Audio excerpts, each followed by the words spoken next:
Hello, everybody. This is Professor TK the Chemist, and I wanted to hop on because I got some concerns. All right, so check this out. I reside in North Carolina, okay? So, we just experienced not one, but two hurricanes, all right? Less than a month apart. The first hurricane was Hurricane Florence that came through, swept away, did a lot of damage.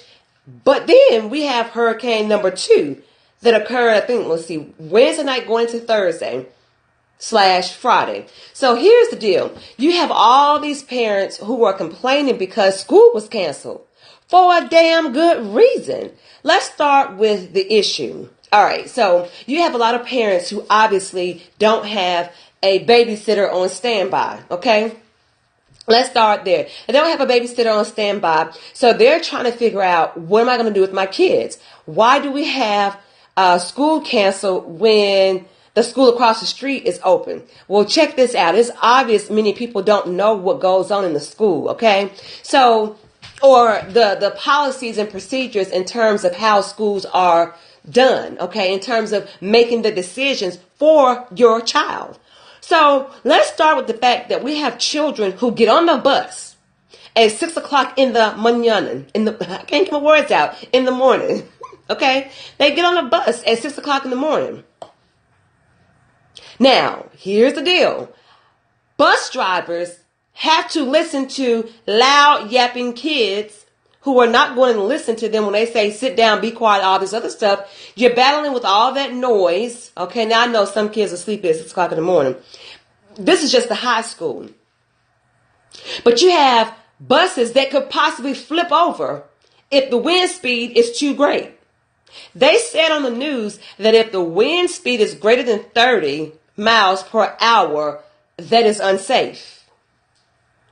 Yet, we got these parents who are complaining about the mere fact that we have kids who can't go to school. So which is more important? Risking your life trying to get to school, because remember, we have kids who are driving to school. We have seniors, sophomores, juniors who are of age to drive to school in the morning. That is not the time to be practicing your skills, okay? When it's dark or 30, and then you have flooding situations, flooding areas. Not all streets are equal. So you have all these parents who are complaining. What am I going to do with my kids? I can't figure out how I'm going to get them, somebody to work with them. Pump your brakes. Whenever you have emergencies like this, okay? I know everybody doesn't have a job where they can stay at home. I get all of that. However, this is where I wish we could go back to the community when we had Big Mama and them who could raise your children when times like this occurred. Okay.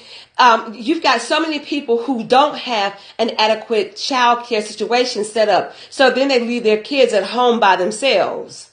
And then we know what happens when they do that.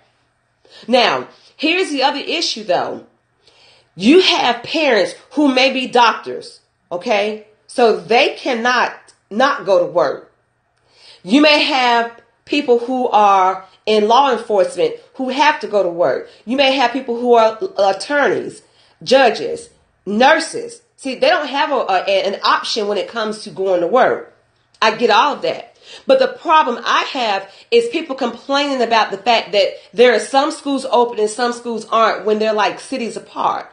What you have to keep in mind is that when a decision is made, they have to look at the overall picture. Yes, your power may be out in your neighborhood and the power may be out at that school in your neighborhood. But what about the teachers who are having to drive into those areas also, whose power may be out as well? Okay? All this complaining about my child should still be in school today. I can't take any more PTO time.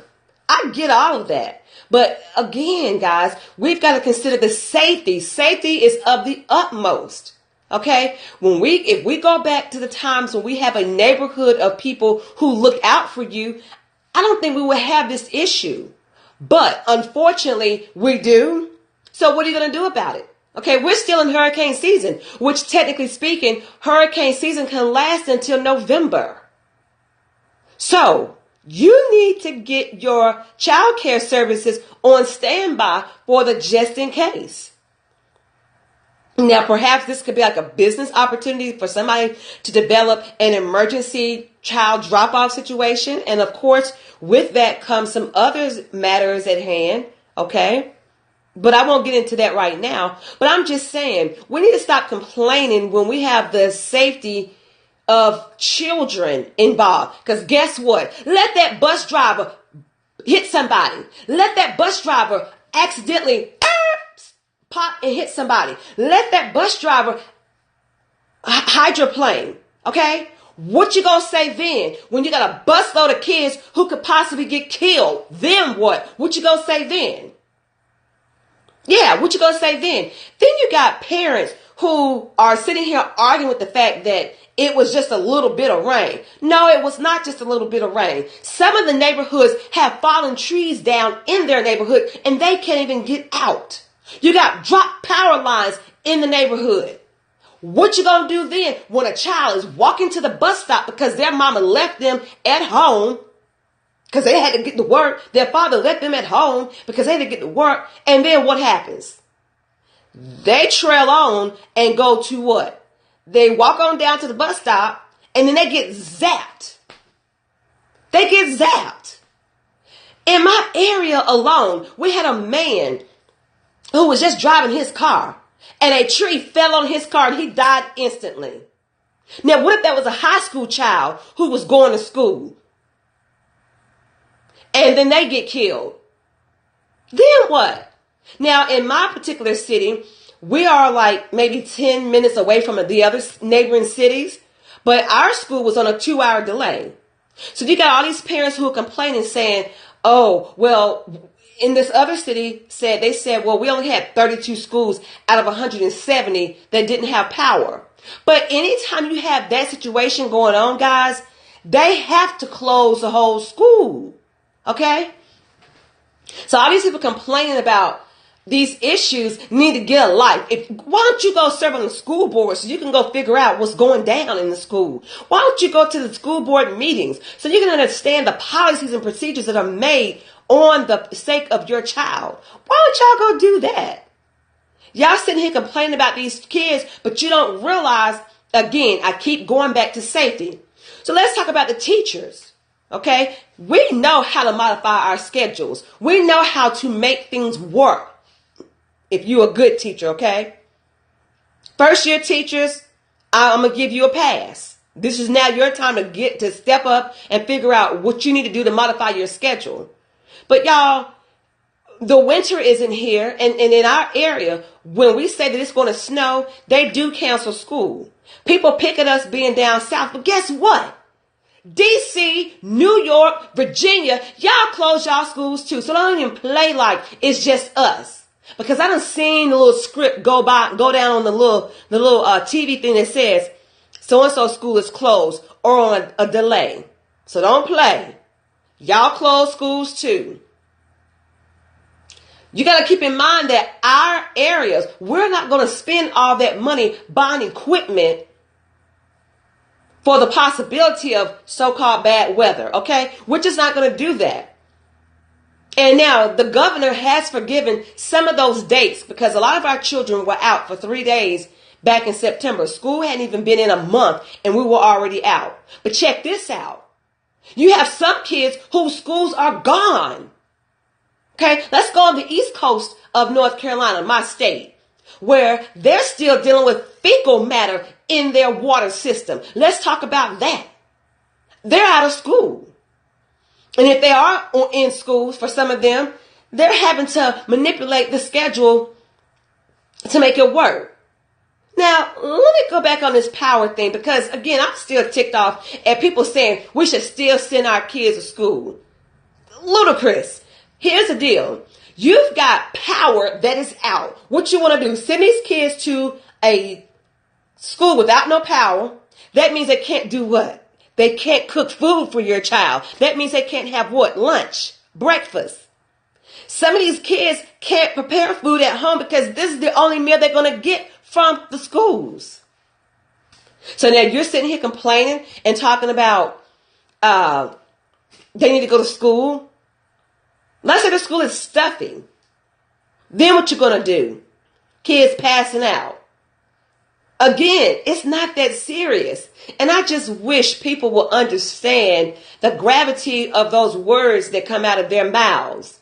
Yes, we are still going through the weather period, and we are going to have some situations where come January, February, and possibly March, we got 3 months of potential bad weather. We've got kids who are in the mountains, and whenever the winter weather comes through, they're out for almost 2 weeks or so, and they have to make up that time. Some of those dates can be forgiven, but guys, we can't control the weather, okay? We can't control the outcome of that weather. So I just wish people would stop complaining about why their child couldn't go to school yesterday and today. Because just because your neighborhood looks good don't mean that the other neighborhood looks better, okay? Keep in mind that your shoes don't fit my feet. My feet don't fit your shoes. So what are we complaining for? Your neighborhood may not have down power lines. Okay? So what are we complaining about? We need to figure out a better way. Yes, I get that. I get that. I understand that. But y'all, think about if they did send the kids to school and you have not one, not two, but a few dozen kids who get injured. People do speed, you know. We had a little girl that was killed in the dark because the driver did not see her crossing the street to get to her bus stop. And this was just a regular day at dark 30. So when the next time you think about, why couldn't I just send my kids to school? Think about what you're really saying. Think about what you're really asking. Think about it. Think about it.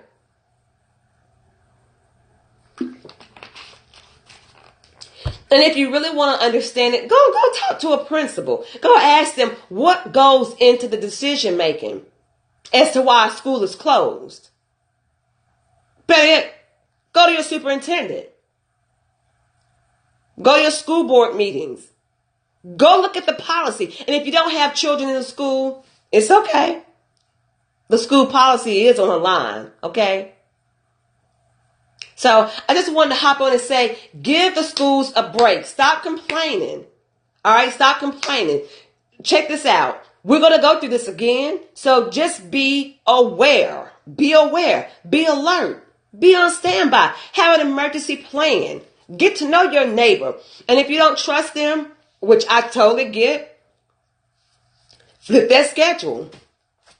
And maybe work some extra hours. I don't know. Everybody's situation is different. I get all of that. But guys, until you've been in those shoes of the administrators, you can't complain about what you see happening if you're not willing to make it any better. Okay? That's all I'm saying. If you want to reach me, I am on Instagram at TK the Chemist. Okay, so, and you can also reach me here on Twitter and Periscope. But that's all. I just want to hop on and give my 2 cents worth. Guys, stop complaining unless you're going to have a solution. All right.